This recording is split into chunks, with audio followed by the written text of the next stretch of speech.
I'm Scott L. Miller. This is Sheep Guarding Llama. It is the 6th of November, 2020. Welcome to the show. It's Friday, and believe it or not, on the last day of the week, well, of the work week, after the election, we don't know who has won the election yet. This is a problem. Not that we really should know this quick, but we live in an age where these kinds of problems should not exist at all, whatsoever. It's absurd. It is absurd that we use mail-in ballots. It is absurd that we go to polling locations.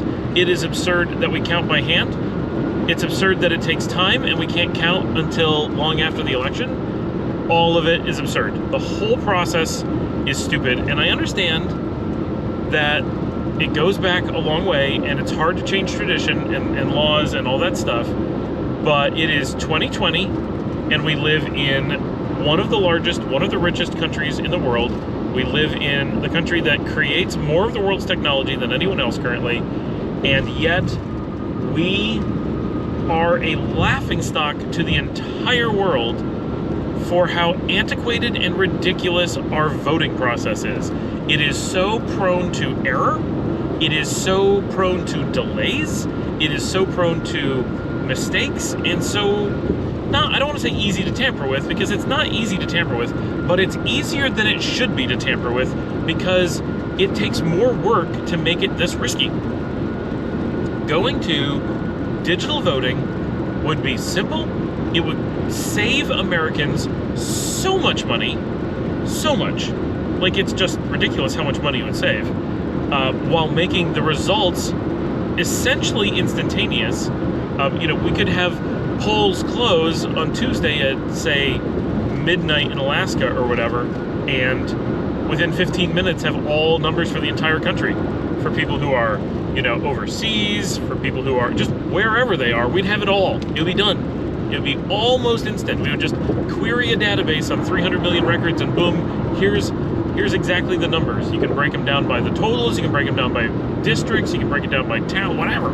All that information will be there, boom, instantly, and that'd be it. And then everyone would know, and everyone would be confident, in doing this ridiculous, first of all, that all 50 states get to have their own processes for things, makes no sense. That they all get to have their different time frames, makes no sense. That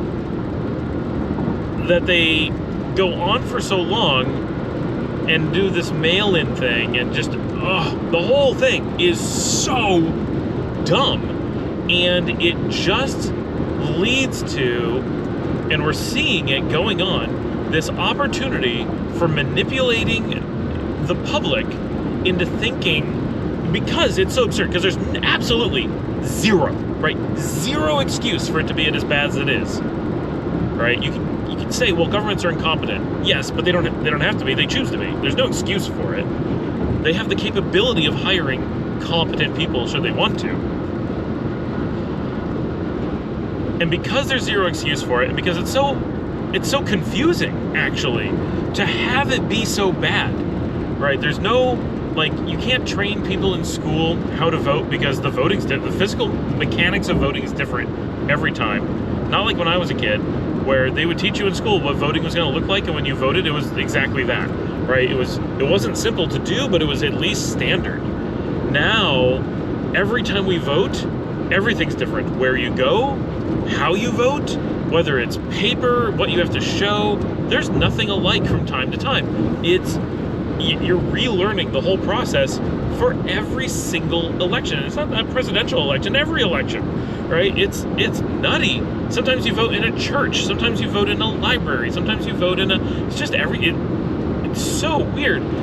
Sometimes you drive up, sometimes you mail it in, sometimes you vote on the day, sometimes you vote early. Everything's just crazy.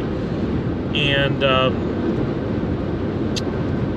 because it's so weird, people don't understand that, it's going to take, for people who voted on election day, it could take a really long time for those votes to come in, right? Because even just sending a letter from New York to Texas can take us 2 weeks, and does on a regular basis. And so if first-class mail USPS can take 2 weeks to go from New York to Texas. Imagine how long it takes to do international postal mail, and how expensive it is. Like, they talk about how, especially they have some taxes, I guess, on voting in the military, so it can easily cost $40 or $50 for someone overseas, often in the military, to even be able to vote. Like, there's a tax on voting. Like, that's pretty crazy that they're making money on an election system, and that's really the crux of the matter. Is there's all these private companies making big time money on this election mechanism when the election should be essentially free. And if you really think about it, I would not be surprised, and I know this is a wild thing to say and I'm purely guessing, but if you think about it, the amount of money that the government is spending or is making people spend per person to vote, if we were to take that money and instead put it into investing in affordable, sensible computers for people who don't have them, we could provide a computer for every American who doesn't have one, probably for less money than the cost of making everyone go vote in some stupid non-digital way. Think about that. The incredible power and literacy we could put in access, we could put into the hands of every poor American. Because most Americans already have a computer, so you don't need that many. Overall, I mean, it's a lot, but you don't need that many. And especially now, with like the really powerful Raspberry Pi 400 announced this week, $70, and that's $70 if I go buy it at the store. Imagine the price that the US government would get if they bought them in a box of 50 million, right? Hey, can you put these 50 million of these on a crate? Okay. Can I get a discount on that? Yes, you can. Right? You're gonna get them for $50. I don't know. And if they don't give them to you for $50, you can, at that volume, you can go out and manufacture them for less, right? Get something that's exactly what people need. Although the Raspberry Pi 400 is really close to what people need. That's it. We could put a computer in everybody who needs one's home and get them really basic internet and let them vote that way. And it's like a one-time thing. We don't have to keep doing that very often. Whereas this voting, every 2 years, we have to invest in an entire new infrastructure. And it's a train wreck. And that's why people are so easy to manipulate, is because they're confused as to there's no way. You just can't believe it. Sounds like a conspiracy to say, no, the government really can't process this fast. Sure they can. That's so unreasonable to say. It's not a plausible lie. And yet, it's the truth. And we're counting by hand. We're counting by hand? And we don't actually make you prove who you are when you go to vote. You don't, what? People in Canada are like, they send out a voter card to every eligible Canadian. You get a card, you walk in, you vote with it. Like, it's so simple, and it's all taken care of. But in the United States, there's like all this rigmarole, and no one knows exactly what it takes to vote, and it varies by where you are. It varies. It's not uniform. That's so not okay. Like, it's so ridiculous. I can't even. And then, this election shows why these things matter. It's not just that it's embarrassing, it makes us look like a failed third world country. It's not just that it's frustrating or annoying or embarrassing or whatever. It's that it creates a massive opportunity for dissent and distrust and conspiracy theories and all this mess, because something is clearly wrong, and the answer is everything is wrong. And so no one knows what to do. Anyway, that is my Friday, still dealing with that as we all wait on pins and needles to find out what's actually going on. And of course, this is not even the real election. This is just the election to give our recommendations to the real election. So, is what I have to say about all of that. Beyond that, work today, had a lot of meetings, whole day. I was just jumping from meeting to meeting. Really good day though, right? Had some really good, valuable meetings. Very happy about the stuff that we had. Got a new project potentially that we're really interested in. A lot of potential there. Not connected to the one that's going to take me to Corpus Christi in January. Boy, Dad's house. I think that was on Friday. I think it is today. My dad's house has finally sold. I know I reported that it sold earlier, but it fell through. There were some problems with it, and so some things, blah, blah, blah, things have changed, and it now has sold.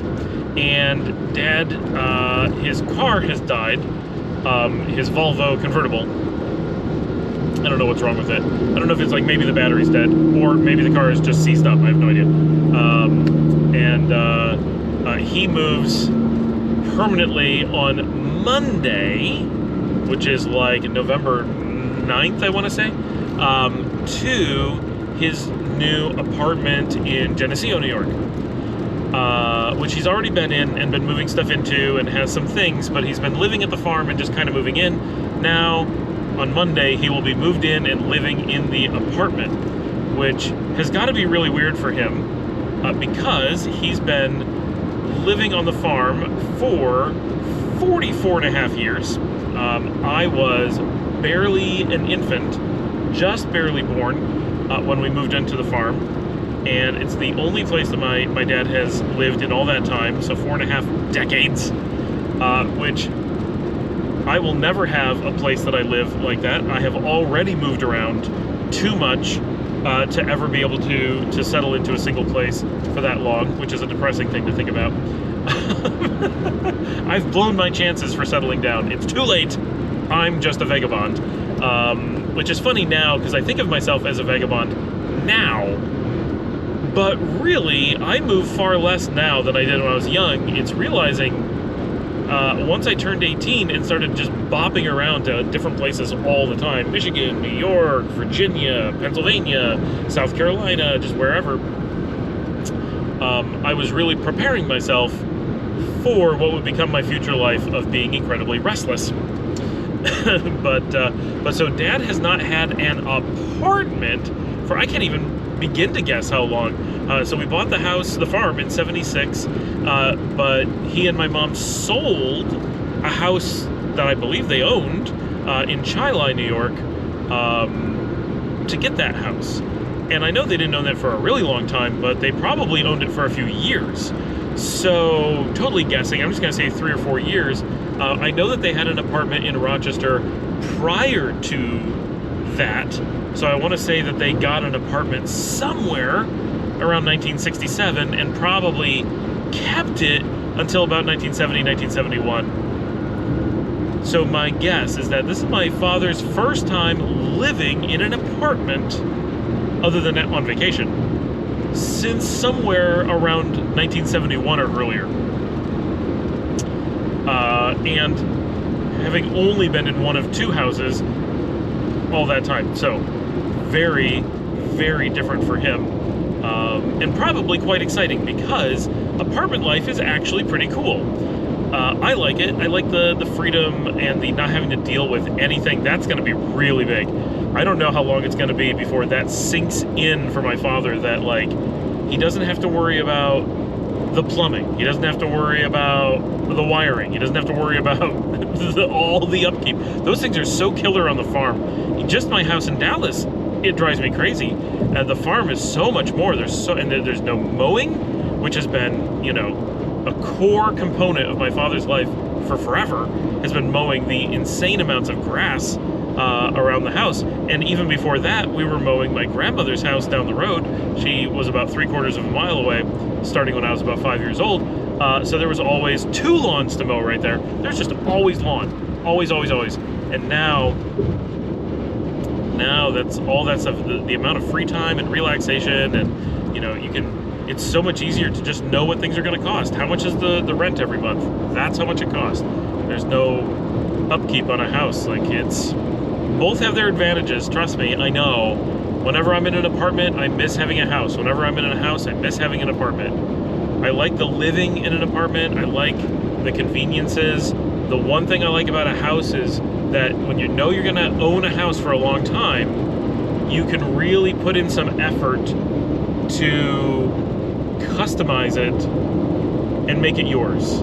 And for me, primarily, that means putting the TVs on the wall and setting up my office and having good networking run and having a networking closet, and just always being able to invest in improving the house over time with things that are the way we want them. That stuff is really nice, and I find that it grounds me a lot But in order to do that, you have to then deal with owning this house. And it's just, the upkeep, it's so much. It's so mentally taxing that it's hard to know. Hard to know what it is that makes you happier. I really, really do like having a good office space because I spend so much time there, and knowing that when I'm there, my internet is rock solid and really fast, and all that. That stuff just is such a huge part of my life that it makes me want a house a lot more than I would if I did any other job or had any other career, worked any differently. You know, if I was a more normal person, but still me, I would want an apartment every time because I wouldn't care about those things. You know, you can still mount a TV on the wall, right? You find out where they're gonna let you mount it, just deal with that. But when I have friends with apartments and they move in, and for me, of course, almost every apartment I've ever had, I only ever stayed in for like 1 year. It's like, well, this is my apartment for the moment.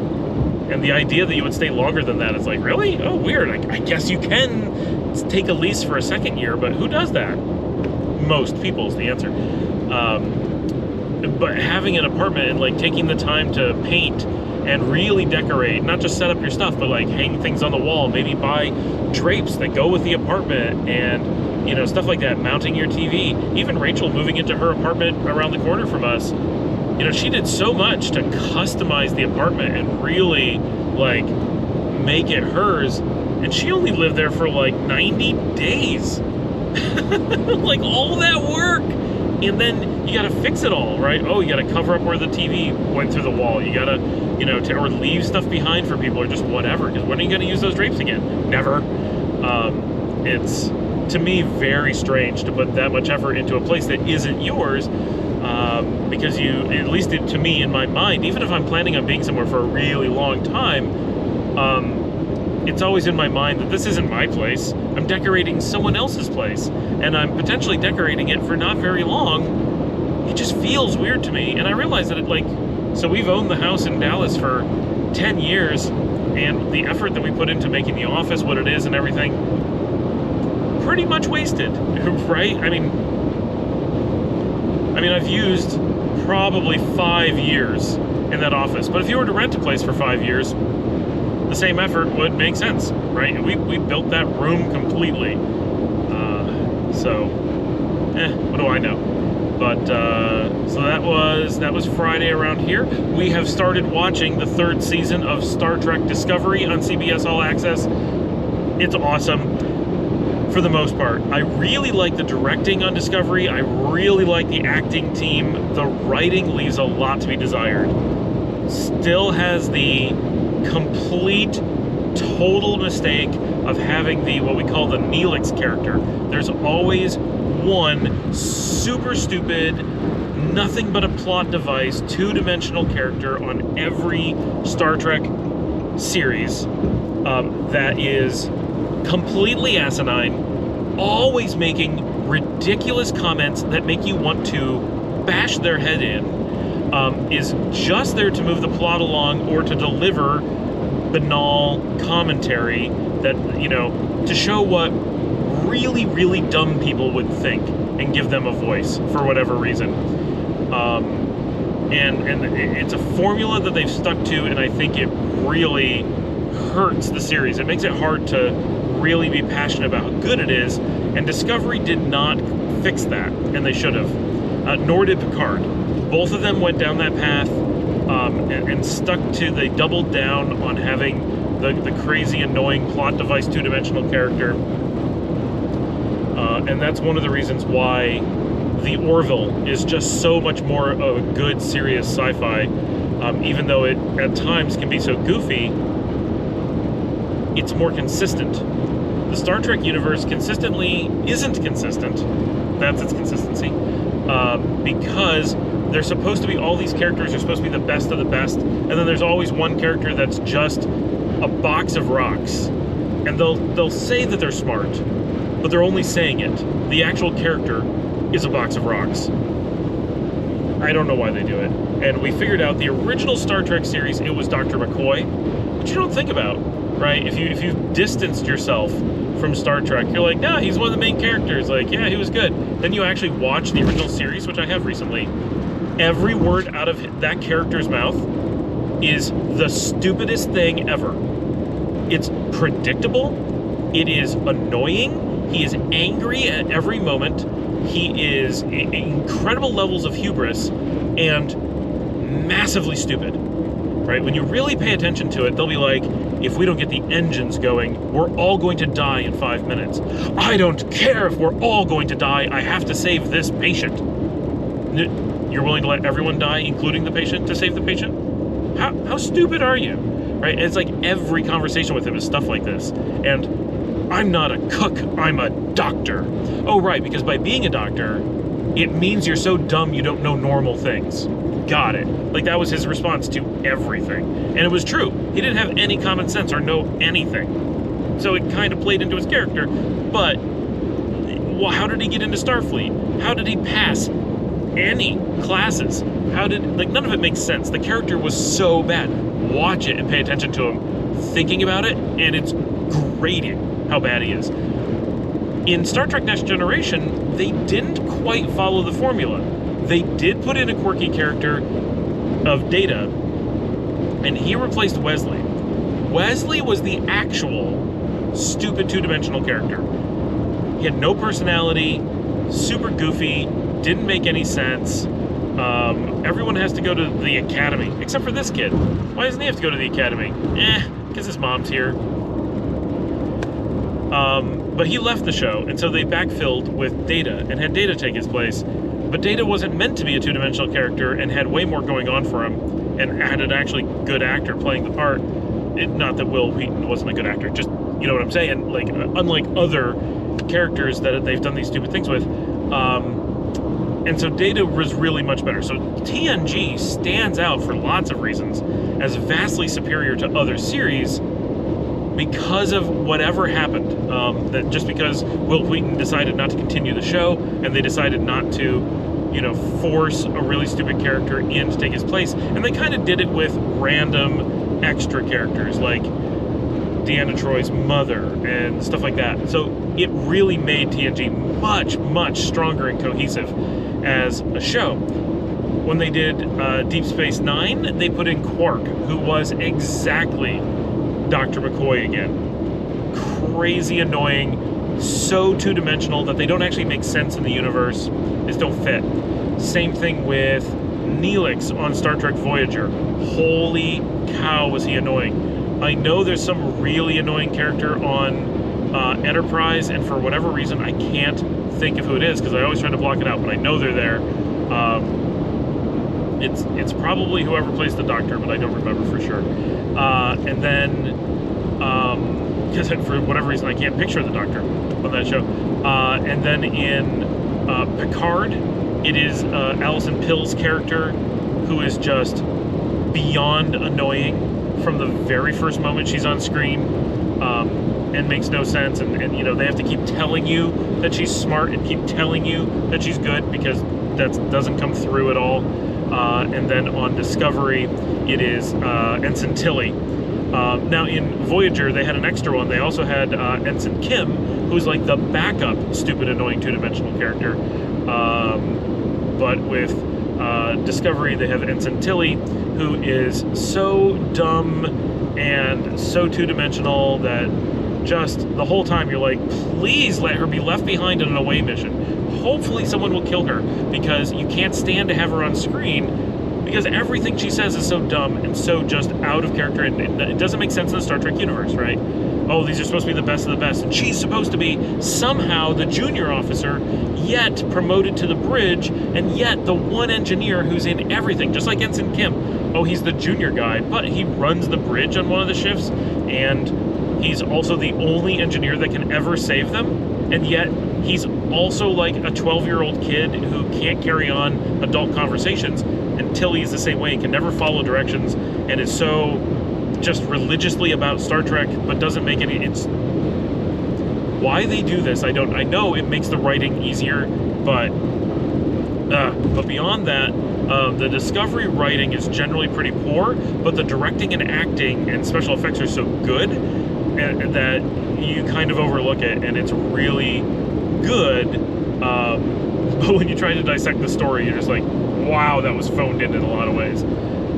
But we're liking it, and our goal is to get through that, hopefully, before we have to cut off CBS All Access and leave the country, because I don't think they give you access to that outside of the country, and we don't want to pay for it, and there is nothing else on CBS worth watching. Wow, we have looked. It is the most worthless channel. It literally should just be the Star Trek channel, and they should just admit that they don't have anything else, double down on Star Trek, make a couple more shows, and people who want Star Trek will pay for it, and no one else has any interest, because there's nothing else to watch. Or, if there is, it's all stuff that people who like Star Trek would not want to watch. Make 2 different subscriptions. I don't know, something. But it's weird. So that is our Friday. Wow, when I'm driving in the car and have nothing else to do and no one can interrupt me, these go pretty long. I'll see everybody tomorrow.